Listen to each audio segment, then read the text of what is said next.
Какое из следующих чисел заключено между числами минус 2/13 и минус 4/15?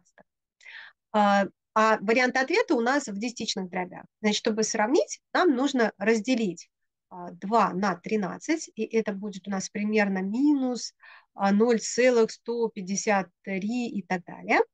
И минус 4/15 мы тоже 4 делим на 15, это будет у нас минус 0,266 там и так далее. Да, вот такие какие-то числа. Если мы на числовой прямой с вами начертим их, то есть у нас получается здесь будет минус 0,266, а здесь будет минус 0,153 там и так далее. Да?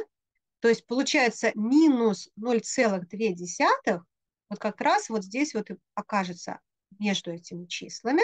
То есть мы видим, ага, вот он у нас наш ответ, который нам подходит. В ответ мы записываем 2.